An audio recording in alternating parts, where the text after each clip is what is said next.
Are you like most sales and other professionals who want to grow their wealth faster than what they are currently doing through their company 401k, even with that company match, the stock market, or just plain saving money? Would you sleep better at night if you had the financial freedom to be job optional in just 3 to 5 years through investing in real assets? Maybe you don't want to stop working, but wouldn't it be cool if you could retire a decade earlier than most and do the traveling you and your family have planned for years while you're still young and can enjoy it? Let's face it, most busy professionals don't have the time or desire to take on more work outside of their W-2 to grow their wealth. On The Wealth Flow, each week we share the stories, the investments, and take a deep dive into the various asset classes that can deliver that accelerated growth to your portfolio passively. That's right, no extra work for you. Instead, we'll put your money to work. Learn what the 95% aren't talking about and join the top 5% of earners today on The Wealth Flow.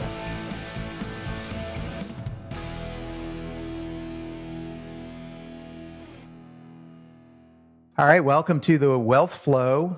Today we have a guest, Josh Ferrari, founder of Ferrari Capital and co-founder of Three Beach Capital. Josh graduated from Tennessee College of Applied Technology with his airframe and power plant license, so he can pursue his passion of becoming an aircraft technician. After college, he was in the aviation industry for over 6 years and grew exponentially in his ranks. Shortly after entering into the aviation industry, though, Josh found his second love of real estate after 4 short years, accumulating over $65 million in assets under management, 874 units. He has risen tens of millions of dollars from various private investors. And at the age of 25, he was able to retire from corporate America from his passive income generated through his real estate. Josh also has a podcast titled Creative Capital. So Josh, welcome to the show. Glad to be here, man. Yeah, you were talking about aviation. Can't help but notice you got a big airplane behind you yourself. That's right.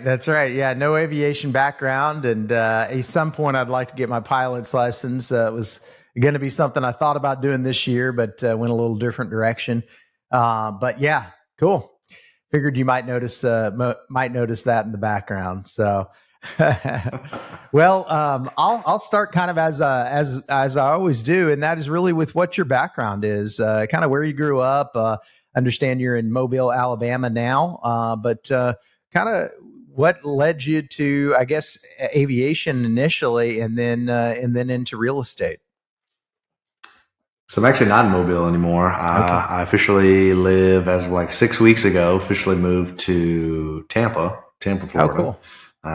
Really just to be closer to family. So we've got my parents down here and my siblings. So my daughter gets a chance to grow up around her grandparents, and it's just nice to have some free babysitting as well. So There you go. Anyway, that's where we live now. But the whole, I guess, background of me, we travel all the way back to 2017.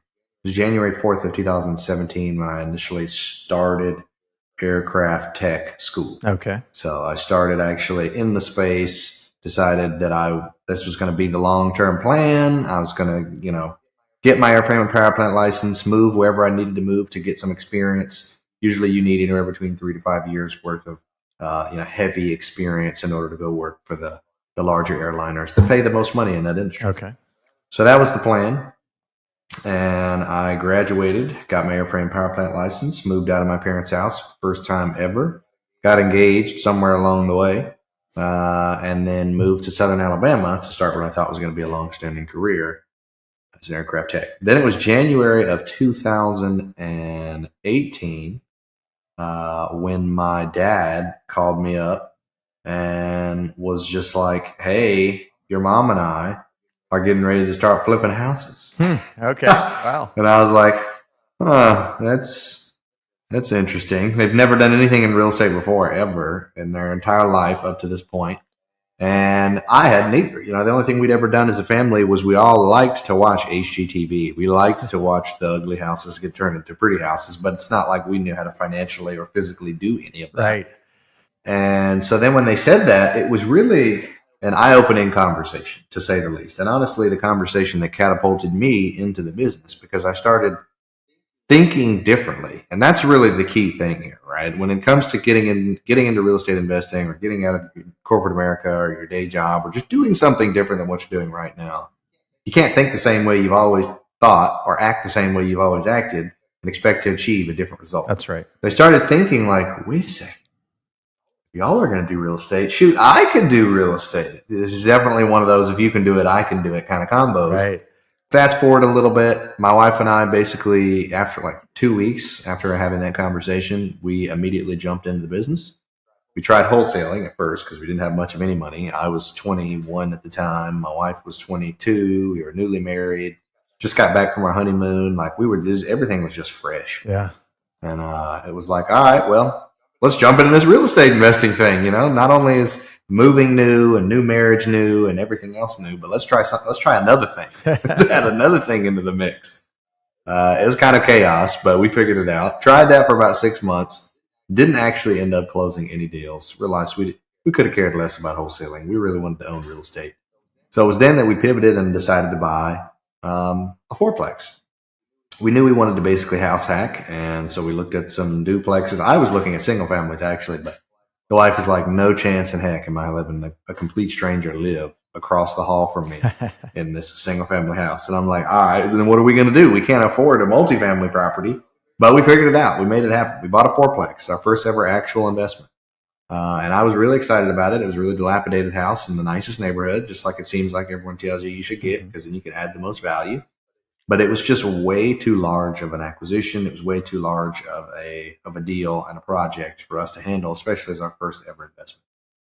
Fast forward like 2 years later, man, we lost $60,000 on that deal. Learned a lot of hard, valuable lessons all along the way, and a lot of those lessons is ultimately what led me to large scale commercial multifamily. So throughout that process, we quickly realized what we didn't want. Right? Okay, I don't want to manage my own properties. Right. I don't want to do small multi. I don't want to house hack. I don't want to deal with contractors. I got all these things I don't want to do. Okay, well, what the heck does that mean I do want to do? Well, I want financial freedom. I want to get out of the job that I'm working now so I can stop working 100 hours a week. But I not only want that, then I want time for us to be able to like spend time together and do fun things and travel and what have you. And eventually grow a family and spend time with them, spend time with our kids. And so we had to take we had to do some deep digging. So we basically went on a retreat. We call it our annual Vivid Vision retreat now, because it was right after I read the book Vivid Vision by Cameron Herold, which really changed my life up to this point. And after coming off of that retreat, we had really crystal clear focus, really crystal clear clarity on exactly what we wanted, not only our life to look like, but then ultimately what the business needed to look like for our life to be able to look like that. I mean, it was just real simple. It's a great filtration system, great motivator to just have that level of focus. So it was then around February of 2019 that we made the decision, all right, large scale, commercial multifamily. This is all we're going to do, nothing else. I don't care about nothing else.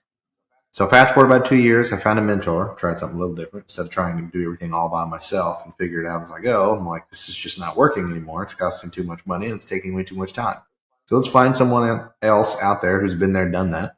Found him, was underneath him for about 2 years, found my two business partners along the way, and we ultimately closed our first transaction, first syndicated deal, which was a 42-unit local to where I was at the time, which was Southern Alabama, in December of 2020. So from then till now, it's been about 31, 32 months, and we've closed over 874 units, 65 million assets under management. We've raised about $26 million. Started our own property management company last year. It has 5 full-time employees. We got 4 full-time employees inside Ferrari Capital. Started the podcast, Creative Capital, that has over 1 million downloads. Been able to just communicate and speak to a lot of really great people. Learn a lot of really great things myself, honestly, through that.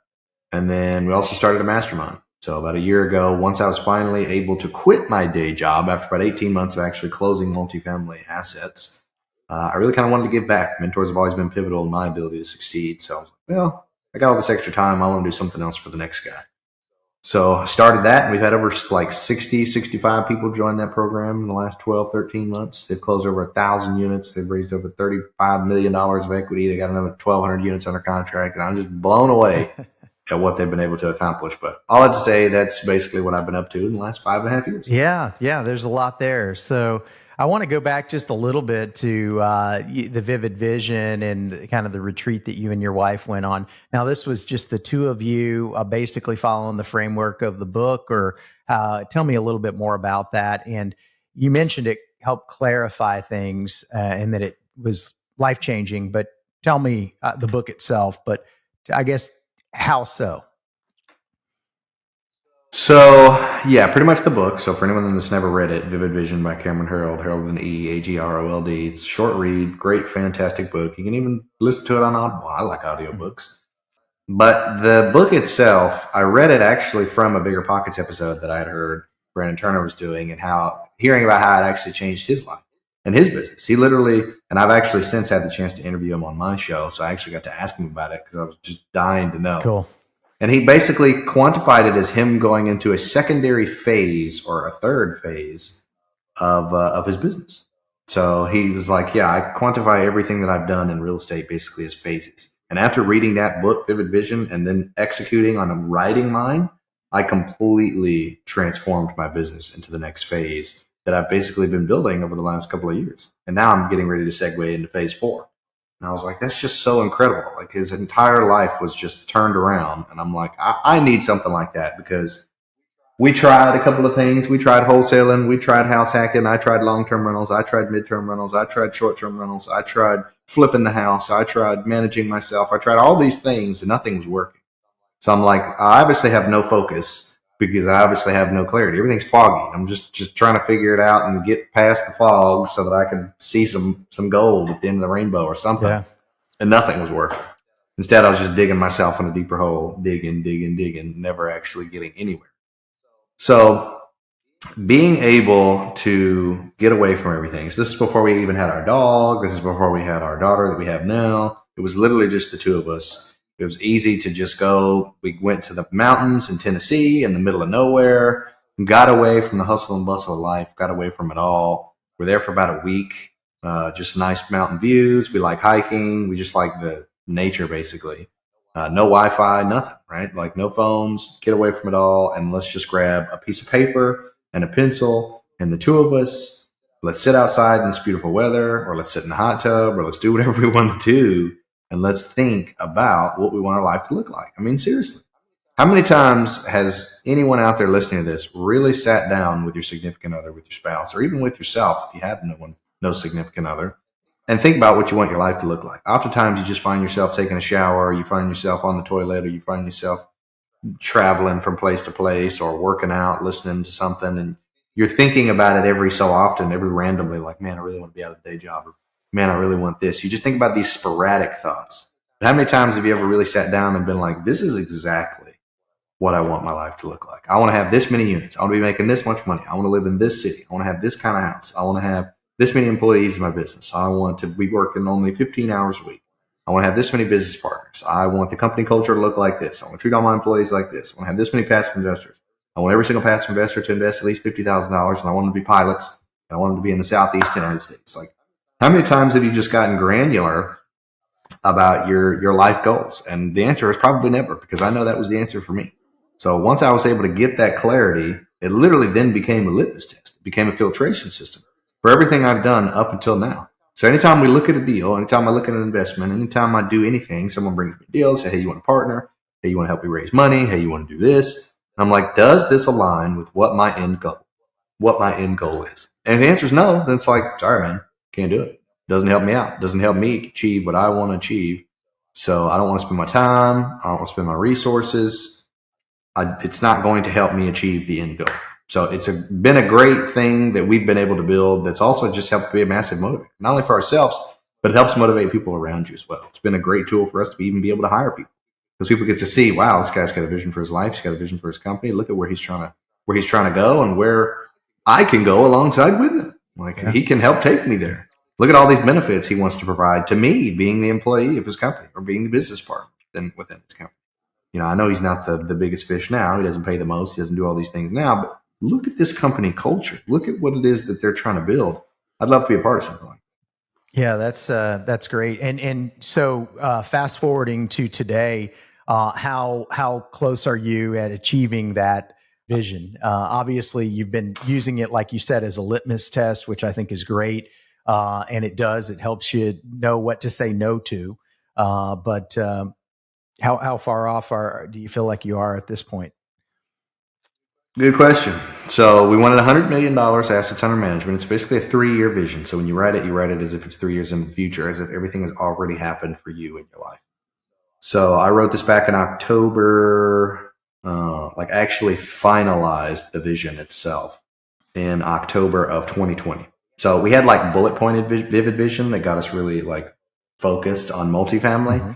But I was never really a copywriter, so I was like, I don't really know how to do this or how to write this or what this is going to look like. It wasn't until I heard a second interview on Bigger Pockets with Brandon Turner and with Cameron, and they were like talking about all the benefits of it again, and I'm like, all right, I got to stop fooling around. I actually write this thing. So it wasn't until October of 2020 that I actually wrote out the entire thing, aside from just bullet points that we thought about on our retreat. But way back then, that was before I had ever closed this multifamily deal, right? It was before I ever had any legitimate experience. I'd only ever lost 60 grand on an investment. And so the goal 3 years later, which would basically be the end of December of this year in 2023, was to have $100 million assets under management. We currently have about 65, maybe I think we're approaching 70 just based on valuation right now. $1 million assets under management. We wanted about 1,200 units. We've got 874 units. We wanted to be making $2 million in revenue. We're making about 6, so we surpassed that goal. Yeah. And when I say revenue, I mean actual like cash flow to the GPs. Oh, wow. We really wanted 3 full-time employees, including the 3 of us, and we've got 9 full-time employees now, with 4 in Ferrari Capital and 5 in the. I never thought that we would vertically integrate, create a property management company, but we did, and so we've got some employees in there. We really wanted to create a culture of like freedom and just living an intentional life, being very intentional about everything that we do.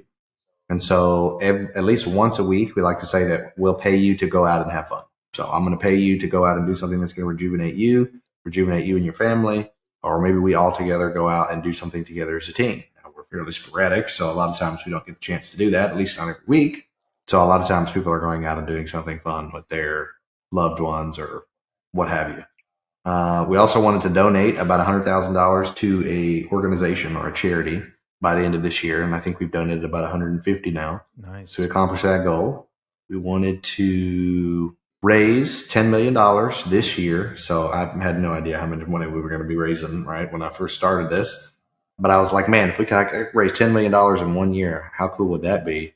And so that was what we wrote on. That's what I wrote on the vision, and we actually raised $10 million just last year. So okay. I'm feeling like we'll be able to blow that number out of the water this year. Just a couple of weeks ago, we raised about $2 million just from one investor, biggest investor we've had today. Wow. I wanted to have 2 million total downloads for my podcast, Creative Capital, and we're at like 1 million, 1.1 million right now. And I wanted to have that by the end of this year. So yeah, we'll see if we get there, but we're approaching. Yeah. And what was another thing that I said? I also said I wanted to be able to raise like $10 million in 24 hours. We're not there, but that was the goal. To be able to make 1 or 2 phone calls, send 1 or 2 texts, and be able to raise that kind of cash, but we're not there. And then really the last kind of like segment or section of the vision itself, it's basically just kind of like my vivid vision mantra, my life goal, the benefit in doing this business and creating this business and wanting to make money and become financially free in the first place, wanting to have a heart and a spirit of generosity and teaching other people how to do this kind of thing is really in the lives changed of, average, ordinary people who discovered there was more to life than work. Right? My life's mission is basically to take people from just living, just alive, to actually thriving. So we like to show, speak, demonstrate to anyone that we meet that life is worth living for, and it's honestly meant to be lived abundantly. Whether that be on the passive side, whether that be on the active side, whether that be you as a tenant or a resident or whatever. We just like to make a greater impact in the people that we have and build community with. Yeah, that's great. I think that's a great vision. What about you'd mentioned that part of your vivid vision was raising capital from folks in the aircraft industry. Is that still the primary as far as your investors, or has that branched out significantly? Yeah, no, it's had a huge movement. I definitely have some people that are in the aviation industry. I've actually have one aircraft tech that invested like 50K with us, which is a lot for anyone in the aircraft technician space because max payout, even if you're working in the business for like 30 years, is like 160. So the fact that he had that amount of money was cool, and that I was able to help him out. But most people that are in the aviation industry that have that level of cash are typically pilots. So we have a few pilots that are invested with us. But if I'm being honest, most of our investors do a variety of things. Honestly, our target audience, our target avatar isn't really one specific niche as much as it is just people that really resonate with our brand, resonate with our who we are and being generous, charismatic, wanting to have a passion for other people, a passion for helping people. And then even our model, the actual model and the way that we truly decide to invest is a huge differentiator. And us, as opposed to a lot of the other sponsors or syndicators out there in the space, we're much more of a longer term hold type investor. And when I say that, I don't mean 7 years or 10 years, because a lot of times when I say that, people are like, "Oh yeah, I'm in a deal that's long term," and I'm like, "How long is it?" Like, it's like 7 years or 10 years. Like, it's not that long. We're holding for about 20 to 30 years on average. And the way that we actually structure the syndication in and of itself, the investment, the returns for our investors and for us, ends up being a real win-win for everybody. It's kind of this untapped potential, this unique thing that I've literally never heard of anyone else doing before until I mention it to people, and then they're like, "I'm using that." Like, use it. It's not like it's some secret sauce. It's more people should be using it. I'm surprised more people don't want to hold long term. A lot of people in the syndication space or in the commercial space seem to really like the transition, like, just uh, acquisition transaction. That's the word I'm looking for. Transaction based uh, business where you're always buying and you're always selling, and that's really the two big ways that you're making your money as a syndicator. Right. But there's other ways to make money. You just have to be creative and understand how to execute on that. And then I promise you'll fill a void. I've had so many investors come to us and be like, "I want to invest with you guys." One, because the whole know, like, and trust thing, but also you guys are doing something different that no one else is doing. Like, I literally can't go somewhere else and get the same product or service that you provide because everyone else just wants to sell the deal in 5 years. Like, well, happy to have you. Come on board. Yeah. Tell us a little bit more about that. What is it that the strategy and how you're doing it differently? Are you, after a certain period of time, doing a refi to be able to return some of the initial capital, or what is your strategy?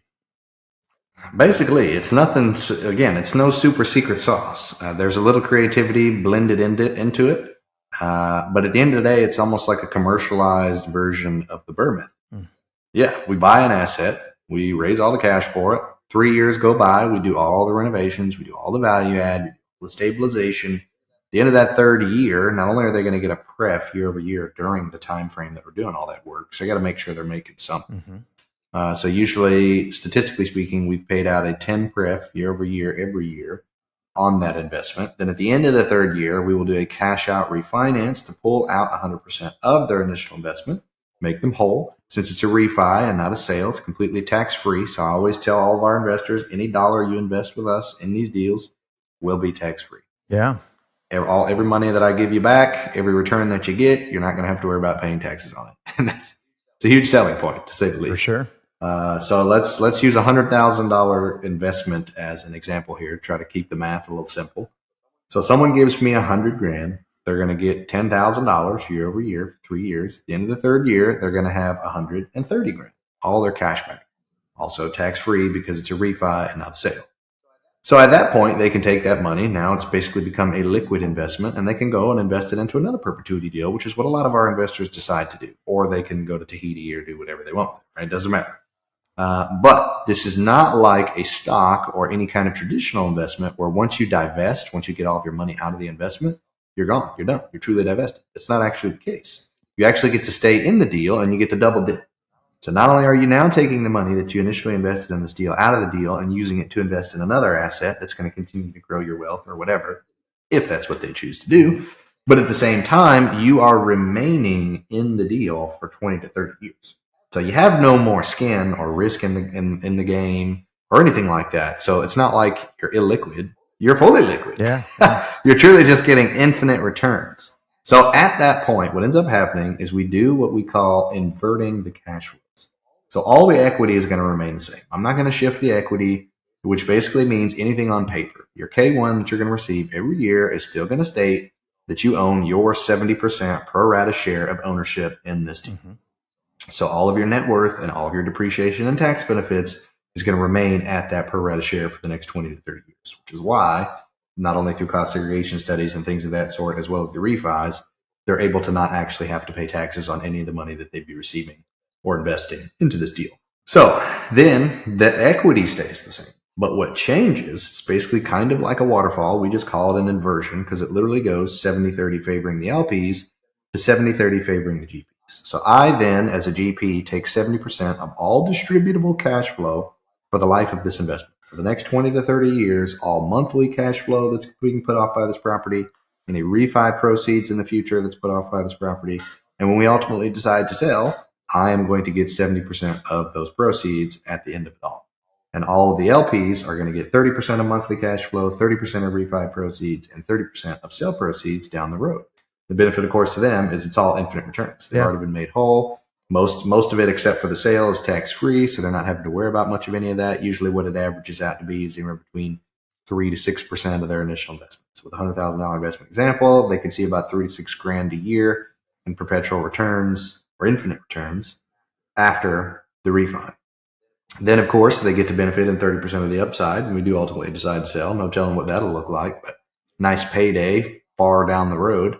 And then we also have the last and final benefit of the perpetuity models we call our Christmas bonus, which is not something that anyone can project, or I can't assure you that you're going to get this, and I can by no means even tell you what it's going to look like. But I can give you an example of what it could look like based on what we know about the business and based on what we know about the market. So basically, when you hold on to an asset for 20 to 30 years, it's a really long time. There's things that start to go wrong holding on to an asset for that long, even if you've done all the renovation and capex that you could do on the front end. 10 years down the road, HVACs are going bad, the parking lot may need redone, restriped, the pool looks nasty, the interiors may slowly start becoming outdated, and you got to update those. The roofs may be bad if you didn't replace those at first. So these larger ticket items are starting to need taken care of. So due to the standard life cycle of debt anyway, we're going to be using agency debt, which has about a 5 to 10 year life cycle on it. We're going to be required to do a refinance anyway to trade into something else. So we might as well maximize the need to do one. So we'll do a cash out refi every time we do one, which is going to be able to pay and extract equity out of the investment to pay for these larger capex items. So the example I usually like to give is, let's say over a 10-year time frame, we raise the value of this investment by about $1 million a year. At the end of the 10-year time frame, we do a 70% loan to value loan. We pull out $7 million. I say we only need $2 million to renovate the roofs and do whatever else we got to do to the asset. The other $5 million is going to be distributed 70% to the GPs and 30% to the LPs. So every 5-10 years, even after you got all of your money back, you could potentially expect to receive, even with a $100,000 investment example, $50,000, $100,000, $200,000, $300,000 check in the mail, also completely tax-free because it's a refi and not a sale, that you can use to reinvest into another deal or do whatever it is that you want with it. So that's why we call it the Christmas bonus, because there's no way to project that. Right. But there is a high likelihood that there will be some excess equity to distribute at these time frames. Love it. Yeah, that's awesome. That's a really neat way of doing it. And I think it kind of also, as you mentioned, it kind of takes you off of that hamster wheel of having to, just acquire, sell, and you can reap more of the benefits of the cash flow. So that's awesome. Tell me a little bit about geographically, where all are you investing, Josh? Primarily in southern Alabama, southern Mississippi, and we got one deal in Austin, Texas. So the majority of our portfolio is in Mobile, and then on both the east and the west side of the bay there. For those of you that aren't familiar with Mobile, it's basically just the little Mobile Bay that splits the two. Yeah. They're almost like completely, entirely different markets, but they're still quantified as the same MSA. And then we have an 88 unit up in Montgomery, Alabama, which is about 3 hours north of the coast. And in the Mobile MSA, we have about 300 some odd units. Then right across the state line there into Mississippi, we go into Pascagoula, Gulfport, and Biloxi, all within about a 1.5 hour driving distance from each other, right there by the water. We have about 470 units in there, comprised of both A, B, C, and RV parks. So A, B, Oh, C wow. class assets and an RV park that we actually bought this year in that same market. And then we have the 110 units in Austin, Texas. Okay, perfect. On the RV park, what spurred that? Obviously, a little different asset to manage and a little bit different management all around with that. But tell me about it and how it's been going so far. It's been going fantastic. Yeah, one of my business partners, Matt, he already owns 2 or 3 other RV parks by himself, or basically with him and his brother. Right. They bought them before we ever became partners. So he's owned them for a long time. He's very familiar with the industry and the asset class. And then when we all became partners together, we all just have solely focused on multifamily. He's always had that bug in me and Reggie's ear of like the RV parks, RV Right. parks. I'm like, all right. So we found this plot of land in southern Mississippi where we already had a large portfolio anyway. So it was already a market we knew, liked, and trusted and enjoyed, and all of our investors did the same thing.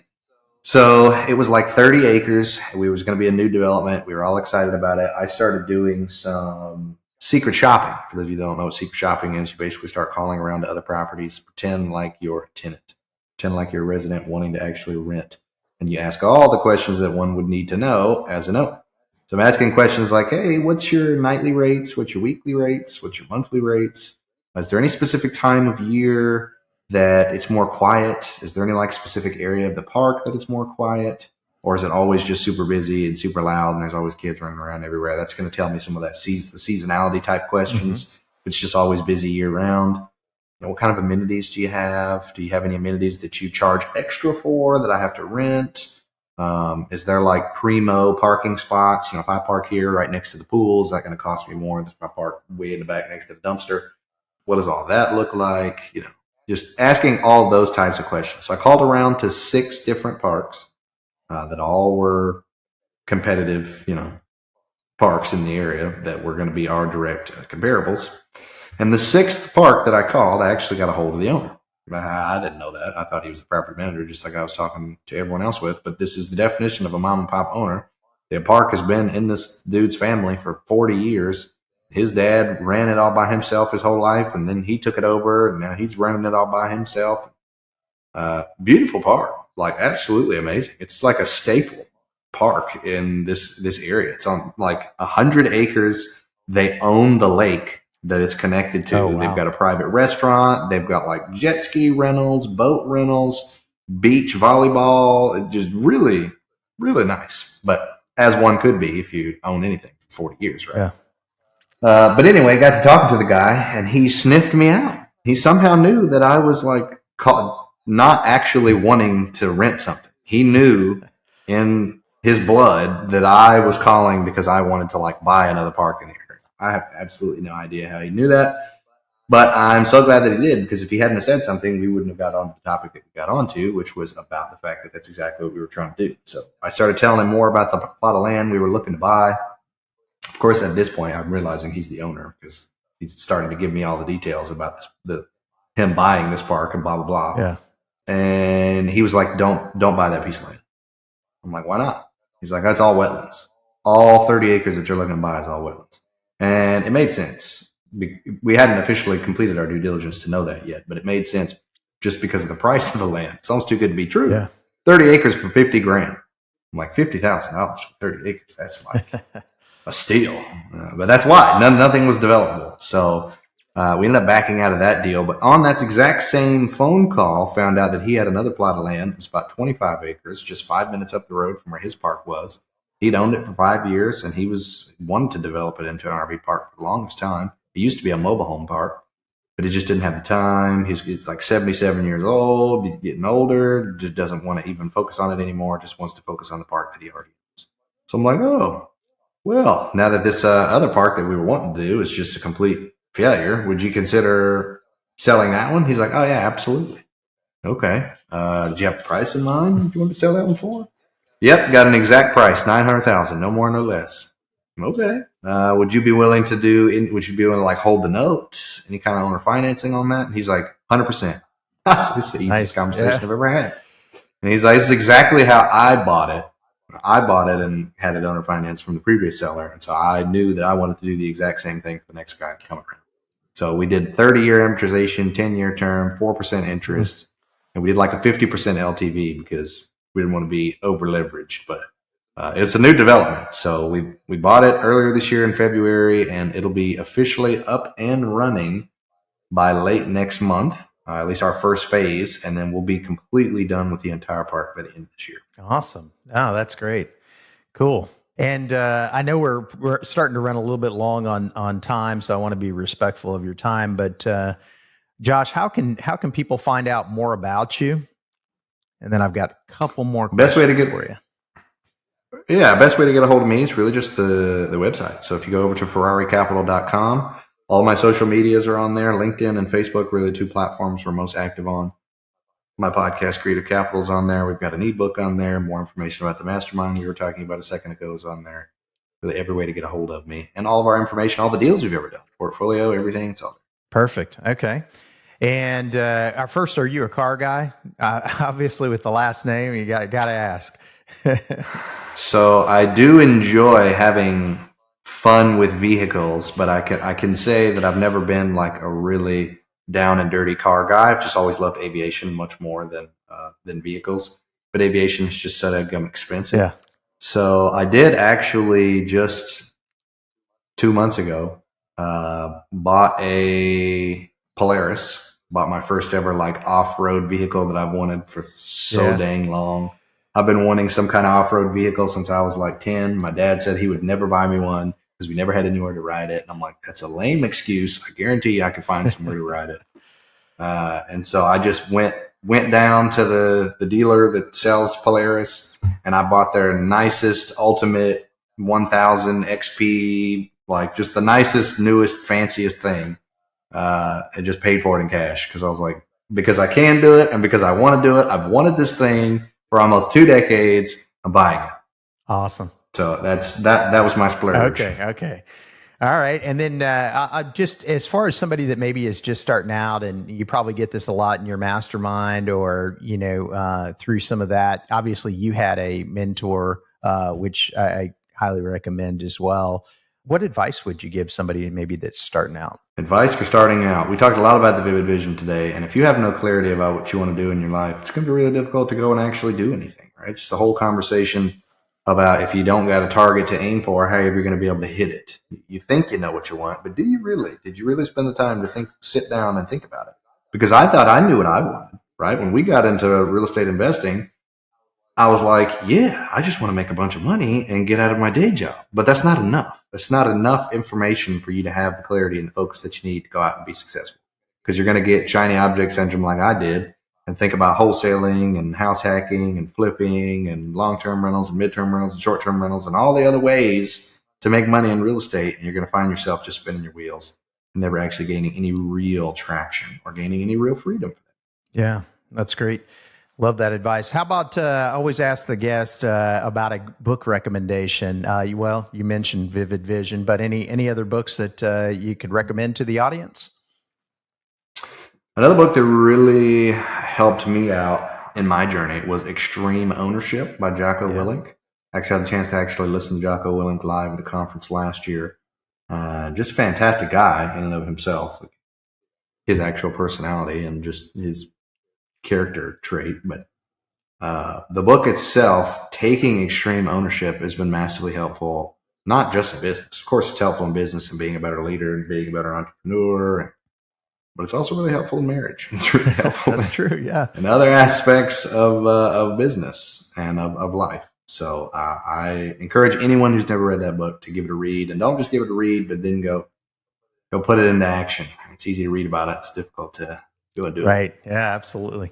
Well, Josh, I appreciate it. I know you've got to run, so I'll let let you do just that, but you've provided quite a bit of value for the audience, and we didn't get to everything I wanted to, but that's okay. Maybe we can do it again sometime. Yeah, it was good, man. I appreciate you having me on, and you asked some good questions. All right, thanks. Being that you're still here, I trust you found value in this episode. I personally wish I would have known these guests and strategies when I started my wealth creation journey. Go to wealthflow.capital to subscribe to our newsletter. And as a free gift, we will send you our quarterly market report and the top 10 things to look for in an investment opportunity. Take a minute to give our show a rating and review. Help us reach 1 million professionals by subscribing and sharing this episode with someone you know who could also find value in it.